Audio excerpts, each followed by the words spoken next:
My names are Felix Okatch. I'm an author of several books, 2 on marketing, 1 on Luo Clans and Legends. My background is that I used to be a marketing manager, National Bank of Kenya. I served as a board member at Kenya Insurance Corporation. I also served as a council member at Katina University. My book is about stories of legends and clans. How I'm confident about it is that earlier historians, when they were writing about Africa, they were mainly concerned about settlements, how the Africans came and settled in where they are now, like the Luos from Gotramogi up to where they are now. That was the writings by scholars. In my time, young men have been telling me stories about their clans and how one group cannot marry another. Out of that, I collected a lot of stories, and then the book has come out.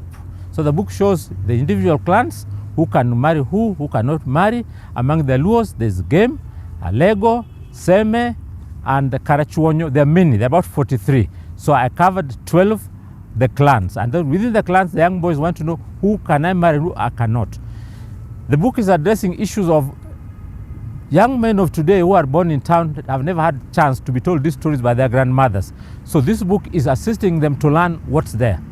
2, in writing this book, I called old men for a discussion, and we captured that in a video. So the book has a video link for the young men to appreciate. As I know the Luo clans, there are about 43, starting from Alego, coming to Game, there's Ugenya, there is Sakwa, there is Kisumu, there's Kajulu, there's Nyakach, there's Kano, there's Karachuonyo, there's Kagan, Kanyamwa, where Gore came from, and there are many, up to about 43 clans. The clans are distributed in the countries. For example, if I start with Siaya County, in Siaya County of the clan Alego, you have Ugenya, you have Sakwa, you have Kadimo, you have Asembo, you have Uyoma. Those are the ones in Siaya County. If you come to Kisumu, there is Seme, there's Kajulu, there are Kano, Nyakach, and a few others. Those are the ones in Kisumu County. If you leave the Kisumu County, then you go to Homa Bay County, you go to Karachuonyo, the leading in numbers. So you have Karachuonyo, you have Kasipul Kabondo, you have Kagan, you have Kanyamwa, and you have also Kabwoch. Then when you go to Migori County, you now have Kadem, you have Kanyamkago, you have Kamagambo, and many others. And Suba also, Suba clans, and those are the ones in the counties. We used to think it does, but normally it does not, because most of these fellows are individuals.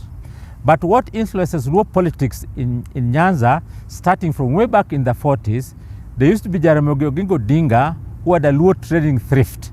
So that organization, the Luos were doing business in entire East Africa. It was called Luo Thrift East Africa.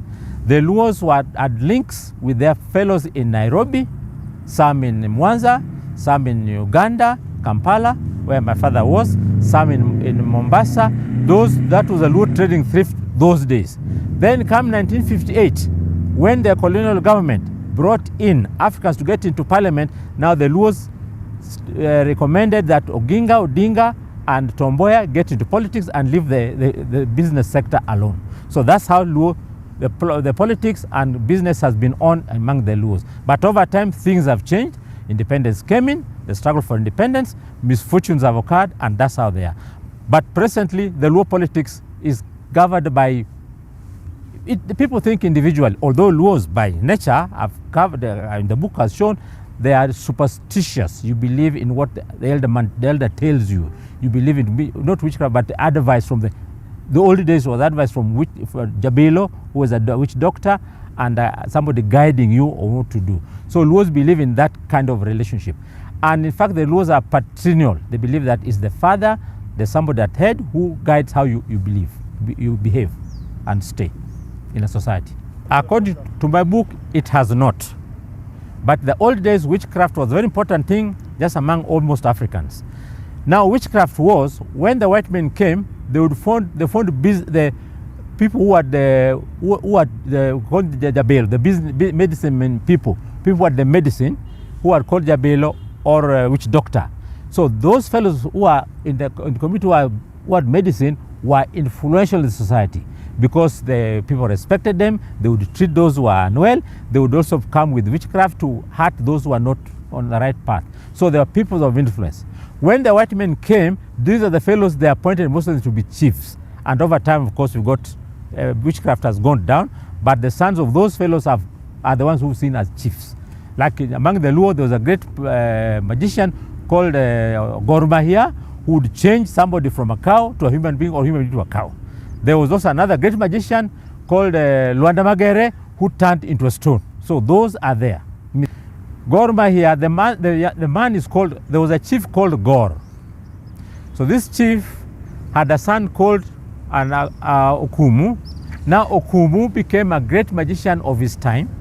So he was now nicknamed Gore Mahia. Mahia in Luo means perplexing, somebody you can't understand. So that's how the name Gore Mahia came in. He was a great magician of his time. Apart from that, there were also other magicians. Over time, there was Samuel Oracharambo, there was also Andigo, there was also Luo Nyanza, I've told you, and many others. And these are fellows who influenced the society where they were at that time. The Luo, they believe in patrilineal. That means there must be somebody at the top. That's one. In most cases, the male. And B, the superstitious because they fear. They say something they fear somewhere out. If you don't follow an order. Out of that, the Luos are not the fellows who even would go aggressive for land. In the old days, for someone to make a home, you had a grandfather to come or an uncle. They must show you that this place is the right place to put a home. They would take a chicken. It will be there overnight, and if nobody has taken it, then they say that's a good place to stay in. I'm just showing how in the old days people were superstitious and they believe in that system of order. That order has continued up now. Like a taboo can be followed on you if you don't follow an order. For example, among the Luo, the firstborn builds a house on the right-hand side, called Simba. The second one on the left, that order. Now, should you come that you are a young son and you think you have money, you are doing the way you want and go or build on the wrong side, of course nothing will happen to you immediately, but the bad omen will fall on you. So that shows superstition among the people at that time. Even today, for example, if in a home, there are 4 or 5 sons, and the young one is capable, he's got more income than the older ones, and he wants to put a house. In most cases, it's advised to either help the first one to put a house or wait until the first one puts a house. Among the people in Alego, where Obama comes from, then they had an order of even dividing food. If say there's a funeral and food has to be divided, a carcass has to be divided, you have to make sure that a clan of Kogelo would get something first, then another clan, Koile, would get something first and distributed in that pattern. That's when people move on. So they believe in that pattern. And that thing somehow, up to now, you find when you're meeting a Luo somewhere, if they believe in the pattern of things, it's their disadvantage and also their advantage. In the old days, it was true. Because, say, a magician at home who is feared, it can cause death or whatever. So that made those who, during that time, those who were outside, working in the railways, poster in the 40s, feared going home because of that thing. But over time, things have changed. So much so that if you go to lowland, the type of houses they're building is just like some of them are just transferred Muthaiga or Karen into the rural area. If you go to lowland, you just wonder what's happening, including swimming pools. So things have changed. But it's good to recognize that these were there at that time. And societies have changed with the time. And this kind of story is showing what is like anthropology, showing how people have lived and have transcended over period. As I mentioned earlier, the white men did not give us chance to say this. Then they are concerned with writing for the university. And this book is addressing that segment which is not in the university. They perceive Raila Odinga as their icon and their savior. Not that he's a godly person, but historically certain things occurred which, for example, when we had Oginga, Odinga, and Mboya, they were in Jaramogi and they were in Parliament in 1958. At independence, the Luos were the majority in the cabinet because we had the Chengo Neko, we had Samuel Onyango Yodo, we had Jaramogi Odinga and Tom Mboya. Then over time, whatever it is, differences in politics came in. Remember 1966, when now Oginga was removed from the party, now Mboya remained. So Oginga, during that time, he thought democracy would work, he thought election would come, and eventually his party would win. But times change. We had the Western world at that time, communism at that time, European system. So Oginga did not make it as expected. Now the Luos were looking towards Mboya. Unfortunately, in 1969, July, Mboya was assassinated. This put the Luos in disarray. So much so that they didn't know what to do. Over time, there were times when the government then were not giving Luos jobs or profiling them. And by then, in this country, Luo is easy to profile. Because one, the names start with O. Two, they are vocal and they say what they want to say. So over time, a lot of them lost in the civil service. So they were hardly there. Raila Odinga was detained and they saw this is our suffering. Now he comes back out of detention, he struggles, then you find him again getting close to the powers be. That time he was Moi. So over time he starts leading the Luos and they see him as an icon of leading them over time up to now. No, he's not a god. He's just a man who the Luos have revolved around. He's a man who has identified, given Luo identity. He's a man who signifies the Luo struggle over time. He's a man who is showing them that you have not got this, but with me, we can get what we want. And let's continue suffering. We hope we'll get it right. And that makes him resonate with times. He would still lead, because apart from politics, he might not, if he makes it in politics, right? If he does not make it, there's the Luo Council of Elders, which is a strong member there. So most likely he'll end up in that scenario, that arrangement, but still influence the Luo thinking. Normally, if you're a leader, how do you get in place? Either you appoint somebody to come, or somebody comes up and replaces you. In most cases, somebody will replace you if you're in a society where there's no order and there's chaotic. So somebody comes and replaces you. But given the fact that Luos believe in order, they believe they have suffered a lot. They believe this man has made us suffer with him up to where he is. Now, it seems to tell us, if I'm going, please follow so and so. But he has not done for now. Yes, I don't know now. But most likely leaders, of course, you do it. Because in the old days, like there's a story about people of Patriachial, there's a man with many wives, and he, of course, towards death, he advised the young men, please let so and so take over. I've told you the story of Gore here. When the father Gore was getting old, he put this son Okumu, who became Gore. So normally, it would do something. Because over time, when you get old, you realize you cannot make it, and you can appoint somebody to take over. And apart from that, you go to Luo Council of Elders, you got leaders who have come there over time, and all of them have been nominated one way or another. So I think that's what will happen. But I don't see a violent change where somebody comes and says, I'm the one following. It's not easy.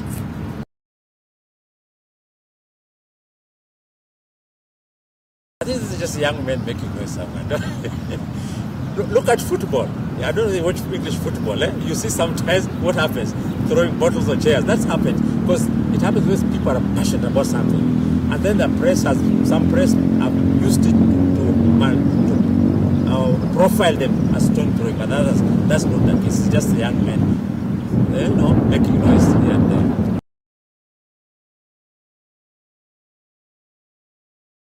In fact, on that one, there was a time among the Luos where the press also misdirected many issues about the Luos. They call it wife inheritance. And we can talk about that for long if there's an opportunity. You see where the Western press were putting wife inheritance as meaning that if your elder brother has died, then you're taking over the wife, and it means sex, which is not the case. What it meant was that somebody would come and take care of the household, things which a patrilineal person should stand for, he would stand for that. But the press turned it to sex. They used it as AIDS, and there was more AIDS in Luo Nyanza. And then when it came distribution of money of AIDS, it was not even going to Luo Nyanza, to go somewhere else. So those are things which they have lost because of bad publicity and press. In the Bible, if you read the story of Leviticus and Deuteronomy, but let me start King Henry VIII. King Henry VIII inherited the wife of his brother Arthur, but they didn't things go well, and they wanted the Church of England, the Roman Catholic Church, to say something about the marriage, and they eventually formed the Church of England. That is taking somebody, the brother's wife. Among the Luos, I've told you they are patriarchal, which means a woman married in a home cannot make a home. There must be a man nearby to stand. A brother-in-law would come and stand when they're making a home or doing certain things required. But it did not mean sex. Although when the other parties are going in that direction, you can't stop them. But it meant saving culture. That's a woman married, say, among a clan in game, and the husband has died, should not leave game. She should stay in the homestead. And the children born then are referred to as those of the man who passed away. So it's an important cultural activity. It's an important way of life. In the Bible, it's there all over.